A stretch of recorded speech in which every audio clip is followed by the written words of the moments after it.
Hi, I'm Jeanne Allen. Welcome to another episode of In Piazza. It's February 10th, and I'm live at the National Press Club in Washington, D.C., with a number of the most incredible education innovators in the country. They represent the Yass Prize, which is the Pulitzer Prize of Education, and you're going to learn more about them and that prize shortly. But they've been in Washington, D.C. from all around the country, visiting with people on Capitol Hill, their elected officials, governors from their home states, and they're sharing stories about their students. If you're like me and you want education to work for all children, I can't wait for you to hear from my next guests. So joining me today are Kanisha Skaggs from SOAR Academy, Corey Steiner from Northern Cass in North Dakota, and by the way, SOAR Academy is in Augusta, Georgia, and Brian Curcio from a tech company called Rapunzel, based in Chicago, but working all over the country. So Brian, I'm going to start with you. Tell our listeners, who are everything from parents to policymakers to really jealous educators that want to be in your position, why do you have a company named Rapunzel, and what does it do? Yeah, so I think firstly, Rapunzel is a gamified financial literacy platform and aiming to make finances more accessible to students. And it really comes into just the name Rapunzel. People view the world of finance as something that's perched in this ivory tower, inaccessible to most people. So the idea of Rapunzel is rolling down that hair, providing equitable access so students can strive for financial freedom and kind of family-sustaining careers. I know I'm still asking people questions about commodities and markets, and I don't understand it, and I should. And so I rely on other people, but I do know that kids out there know a lot more than they used to, but they really want to be satisfied. You're filling gaps, right? Because you're not going to wealthy suburban schools and saying, let me teach this to you. No, absolutely not. So I think that, there's this kind of disconnect where a lot of people who most critically need financial literacy aren't taught it in schools. Financial literacy has become very generational, that if your parents don't teach it to you, you don't learn it. And so you're kind of we're graduating people and we're telling students, look, you're going to be successful, you're going to have a great career, but we don't prepare them for what's next, like create a bank account, managing credit. So it's really trying, and you're right that students are learning on their own. And so that was the idea of Rapunzel being on a mobile app, was trying to get students to meet them where they already are. And it's instead of scrolling TikTok, scroll through your stock portfolio. Look at different companies to invest. And talk about learning on your own. And the name of this episode, I should have said, is Education 10.0, because we really are. We went beyond 2.0. We had COVID, and we have people doing amazing things across the country. So when I was growing up, and people who listen to In Piazza have heard me say this before, I was told what to do. It was traditional. I'm an Italian immigrant's daughter. Save your money, not why you save your money, not what you do with it. But I had no agency as a kid. My kids are not surprised, by the way, about that, the way I raised them. Corey, you are the epitome of the idea of student agency. When I first had someone tell me that there were public schools and other schools giving students the ability and the authority to kind of cast their own path, I'm like, how do they know what to do? So you're personalizing education and you're giving everybody that agency. How does that work? How do students actually figure out what they do on their own? Yeah, so being a personalized competency-based district, you have to be able to give up control, and that's tough. That's a scary, scary thing. But what we have found out with our learners is when you give up control and you coach them and you teach them that when you make a mistake, we correct that, and when you fail, we learn from that. It becomes a really beautiful thing. Schools are for kids, not for adults. And that's one of the biggest problems in public schools right now, is we're making it about adults. And when we give kids the power and the control to identify what they need and what they want, it's a beautiful thing. And it really is like these little small miracles that happen every single second of the day. And they're capable. How does the classroom look different and define competency for everyone watching? Yeah, so when we're talking competency, we're not talking standards. We're not talking about, I'm an old social studies guy. We're not talking about, you got to learn World War II. We're talking, hey, do you have accountability? Do you have a learner's mindset? Can you communicate? Can you be adaptable? So we're really focusing on those as the key skills that learners will take away. When we talk about a classroom, you don't have to stand up in front and give the information, because that information is accessible a million different ways right now. So the idea that, when I was growing up, yeah, the teacher had to give information. Now, that's just not the case. So what we're seeing now is teachers have become facilitators. We're going to facilitate what you're passionate about, and we're going to give you a chance to dig deeper into those kind of things. Okay, I just want to tease this out just a little bit more. You're in math class. How is my student attending one of your schools in Northern Cass, in North Dakota? How are they learning math? So typically, I'll give an example. I have a math teacher who will do a little 5 to 8 minute lesson. And then after that, they're going to do some online things, and then they're going to do something that's project-based, something that's going to say it's very relevant and authentic, that's going to say like, oh, polynomials. Like, I'm not a math guy. I don't know what a polynomial really means, but she does. And so she'll say, like, this is how we're going to do that, and we're going to make it so it's very, very authentic so that you can take that information and you can apply it outside of the school. So the idea of like, hey, we're going to do this and we're going to do 35 problems, that doesn't exist anymore, and it doesn't need to exist anymore. So they have to prove that they know what a polynomial is, and then once they've done that, that's their competency, and then they can move on. Maybe, but what about me? Maybe I haven't learned yet what a polynomial is. Maybe I haven't figured out one of the lessons in my Rapunzel deck, if you will. Does she help? Does that teacher help me? Oh, absolutely. That's the facilitation part, coaching and conferencing. We tell our teachers we want you to coach kids. So kids will come up, they have a little desk, a spot. Every classroom has a coaching desk. And then they will sit there and coach those kids. So they're getting individual feedback instead of like, hey, everybody, let's just do it this way. They're getting the feedback they need as an individual learner at that time. It's not everybody go to page 27. Never. Right? And we're a district that we don't have a textbook. None. We don't have textbooks in our district. All right, we're all moving to North Dakota with our kids. All right, Kanisha, speaking of sort of personalization, you did this really cool thing. You started a micro school. Yes. What is a micro school? Why'd you start it? And who are you helping and how? Sure. So I started the micro school because first I was working with the No Child Left Behind initiative, and I saw that the students coming into the tutoring program were not engaged. They were completely disengaged because they could not connect to the material through worksheets and just computer-based programming. So what I decided to do was create a multi-sensory program in my attic that actually engaged kids using all senses. Well, that spiraled out quickly, and now we actually have 5,000 square feet of space where we help 60 neurodivergent learners, autism, dyslexia, students facing remediation, complete project-based learning throughout the day. One huge component of our program is real-world readiness, and we believe that comes from reading and math support. So our students, we've got to focus heavily on ensuring they can read well on their own, but it can't just be a workbook that bores them. It's got to be using all the senses, getting out in the field, going to your local grocery stores. We walk to Lowe's. Something as simple as that can teach phonics. So just understanding that classroom instruction doesn't happen in four walls.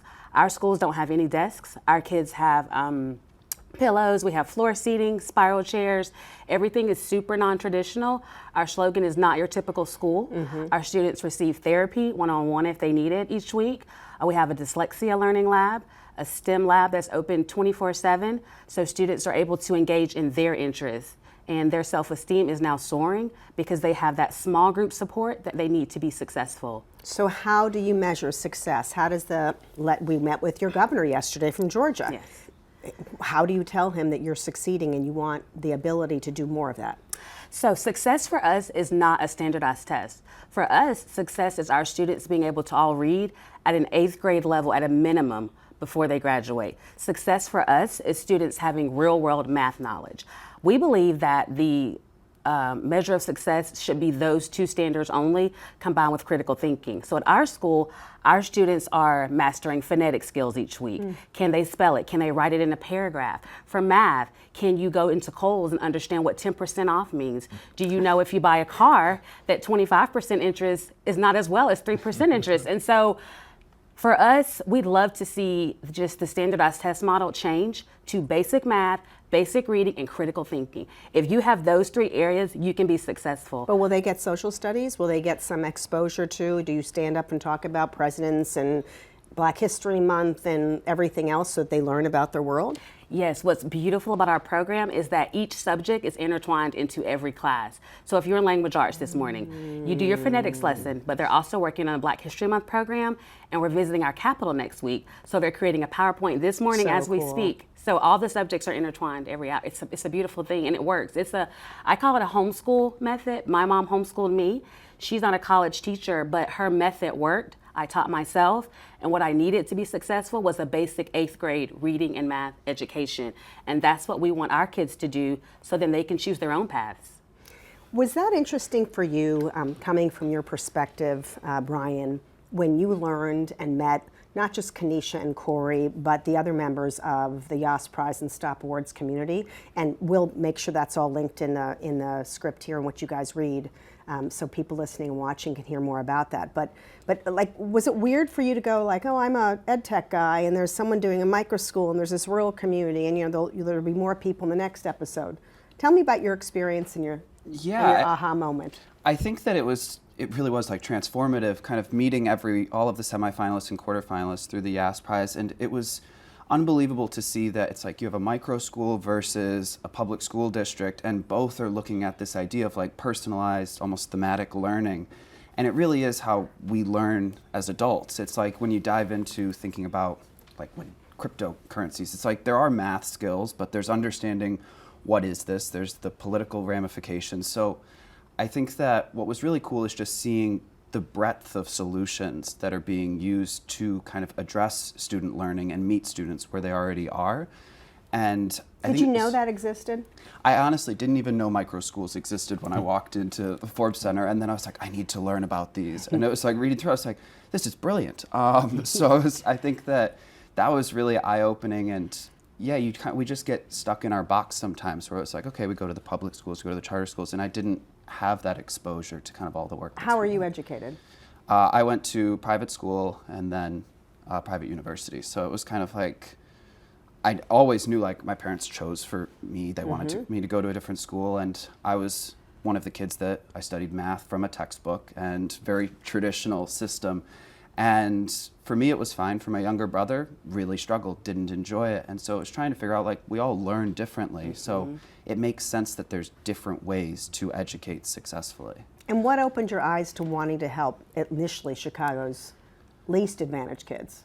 Yeah, so my partner Miles and I, we met freshman year of high school, and my partner's Black, grew up on the south side of Chicago, and he was really interested in investing, but it was always like, why is my partner Miles the exception? Like, why isn't this the norm? And so we went to, freshman year of high school was 2008, so there was a lot to talk about with the financial crisis. Right. And it was trying to see, there were so many negative implications that particularly affected the Black community during 2008. So it was like, if we don't start teaching financial literacy, history's going to repeat itself. And so it was trying to really figure out, how can we both my parents were investment bankers, so I grew up totally living in finance, talking about the stock market. And it was like, this needs, in order not even to kind of grow financial services, but more so just to have informed voters, you need to understand, why are politicians making this decision? Because a lot of the biggest stakeholders in the world are making decisions based on finances. Exactly.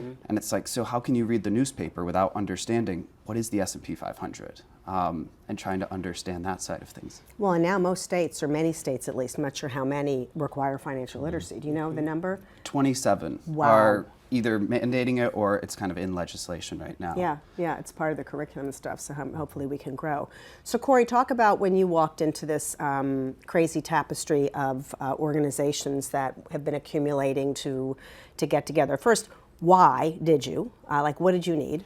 You're a traditional public school district, right? You don't need all these crazy people around the country to get in a room with. You're busy. Like, what was it that you saw, and how is it helping you? Not because I want to be bragging about the Yass Prize, the Stop Awards, and the work we do at, in education policy, but like, because I think it's so interesting that people are stepping out to offer and share what they have. Yeah, I mean, this was an eye-opening experience for me. Like, charter schools, school choice, I mean, North Dakota, besides private schools, there is none. And I was adamant that, like, why would we even consider such a thing? And then when I started to hear from people about why they did it and their purpose behind it, I thought, That makes a lot of sense. And for me, it was, all right, what do I need to do to make my public school even better? So it does become a school of choice that everybody wants to be there. And then figure out, like, what can we do with other public schools to make sure that they're doing the same things? Like, we can do what some of the charter schools are doing if we just put our minds to it and put the effort into it. What I've learned through this whole process is, like, there's these just beautiful people that have put their whole heart and soul into helping kids. And if there's anything I've learned that I will take with me through this whole process, is everybody just wants to be a little bit better for kids. And that was the thing that when I walked out, I think in Miami, when I walked out, I thought, man, there's 32 people there that just want to do what's right for kids. And I'm like, there's more people that just want to do what's right for kids in this country. So, like, what can we do to, like, use our collective powers, collective, superpowers in a way, to try to do better for kids? And I think we're learning that as we go around Washington this week, right? And I'd love you to reflect a little bit on that. And when you reference Miami, you're talking about we had this 1 week accelerator because we're also trying to meld education and business and help you all become better, help you learn to pitch. That's how some of you got chosen. Not that it was dependent on your pitches, but we're kind of into that because, again, education should not be siloed.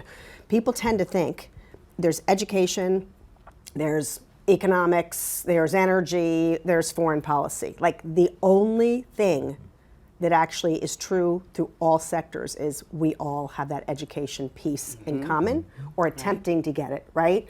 And so think about how, like, we have to integrate. And what we're finding is, as we talk to these lawmakers, it's opening up their minds too. I might not be on an education committee. Education may not be my priority this year. Maybe I'm dealing with some other crisis.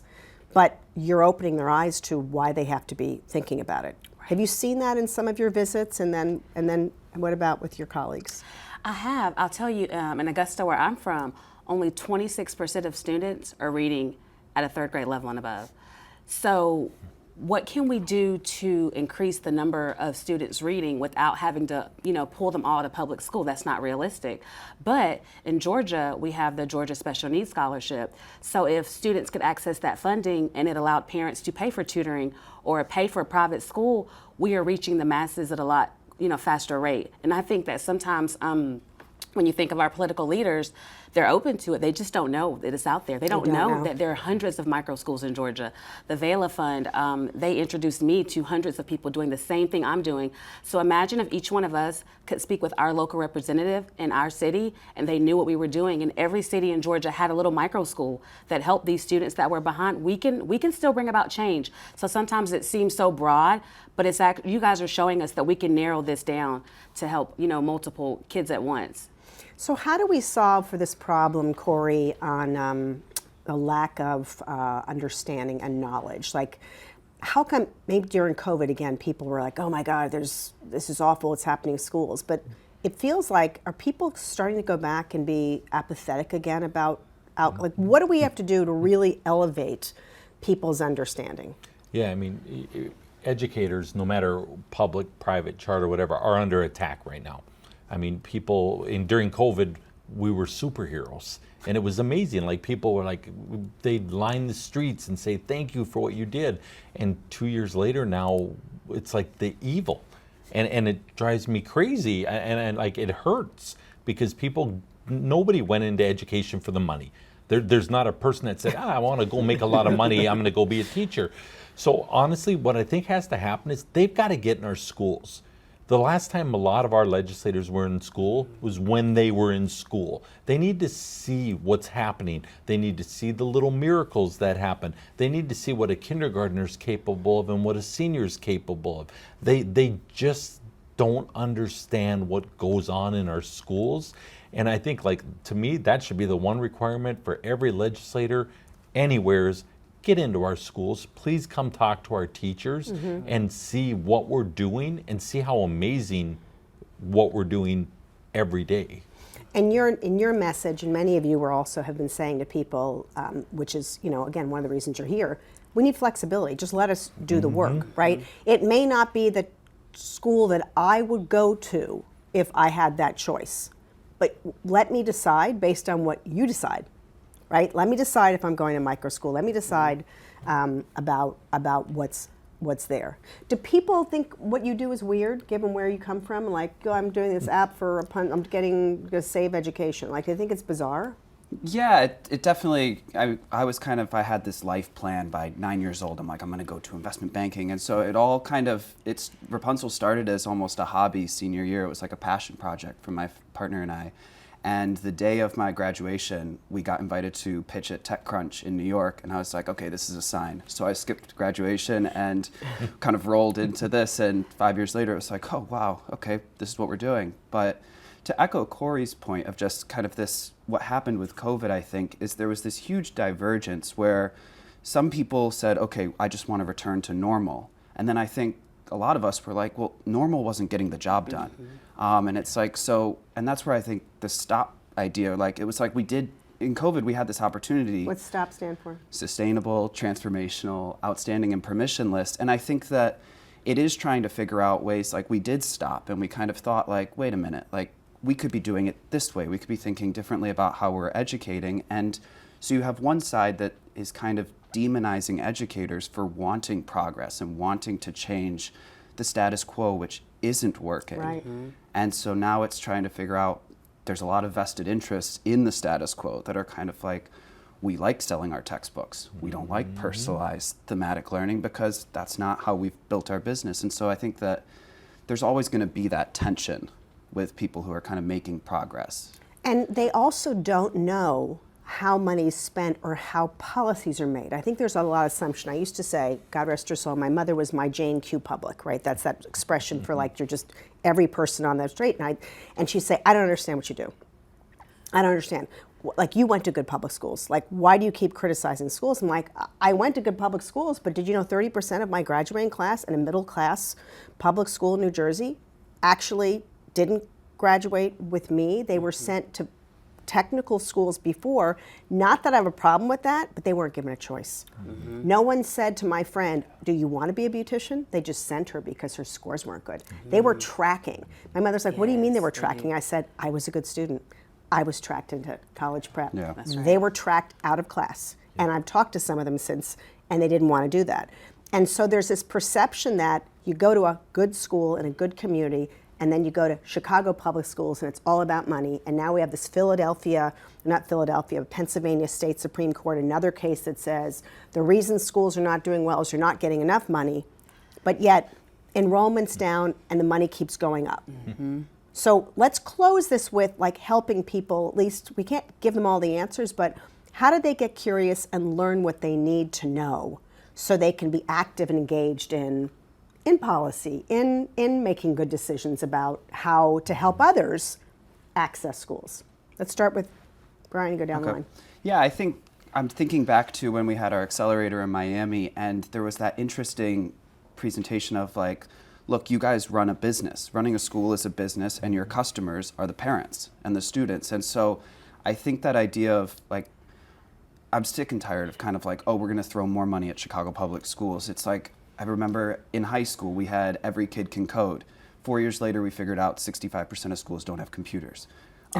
So it's like, it's not just throwing money at it. It's like trying to provide dollars behind like evidence-based solutions that are working and trying to really follow the students. And I think that by viewing the parents as your customers, it's kind of, it adds more credibility that people are like, oh, you're in education. And it's like, no, it's the same as everything else. Like, you have to produce outcomes or you're not going to be around. Yeah, no, it's a public enterprise. It's not just education. Right. Kanisha.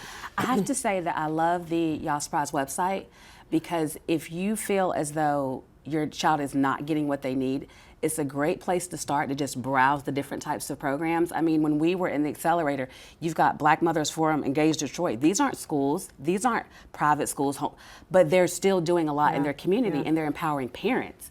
So how can we empower parents more? Go to yassprize.org, see some of the groups that are doing that, see the micro schools, see the public schools that are innovating. It's a great place to start. It's great. Corey. There's no other occupation career field that has resisted change as much as public education. And it drives me crazy.